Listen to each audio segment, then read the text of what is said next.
Hello বন্ধুরা, চলো একটা নতুন বিজ্ঞপ্তি নিয়ে তোমাদের কাছে চলে এসেছি, যেটা প্রকাশিত হয়েছে Calcutta school of tropical medicine থেকে, গভর্নমেন্ট অফ ওয়েস্ট বেঙ্গল, যেটা 22 তারিখে প্রকাশিত হয়ে গেছে। এটা একটা রিক্রুটমেন্ট নোটিশ। চলো দেখে নিই কী বলা আছে নোটিশে। ওয়াক ইন ইন্টারভিউ হবে, যেটা 5 তারিখে হবে, ডিসেম্বর মাসে 11টা থেকে 2টোর মধ্যে তোমাদের প্রসিডিওরটা চলবে। 1 ইয়ারের ইনিশিয়াল এঙ্গেজমেন্ট করবে ওরা। নেম অফ দ্য পোস্ট কী আছে দেখো, ইনফেকশন কন্ট্রোল নার্স, একজনকেই নেবে। রেমুনারেশন দেবে 25,000 টাকা। এজ লিমিট আছে 40 বছরের ঊর্ধ্বে হলে চলবে না।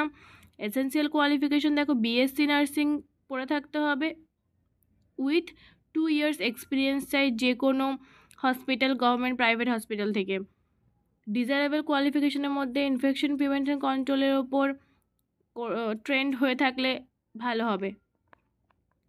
রোল অ্যান্ড রেসপন্সিবিলিটি তোমরা চেক করে নেবে, আমি লিঙ্কটা দিয়ে দেবো আমার ডেসক্রিপশনে। ক্যান্ডিডেটকে অবশ্যই 10টা থেকে 11টার মধ্যে পৌঁছাতে হবে ইন্টারভিউ বোর্ডে। এবং নিচে দেখো এখানকার কোথায় ইন্টারভিউ হবে সেটার অ্যাড্রেসও দেওয়া আছে, তো তোমরা চেক আউট করে নিও। ভিডিওটা ভালো লাগে থাকলে লাইক, কমেন্ট, শেয়ার করো। Thank you so much.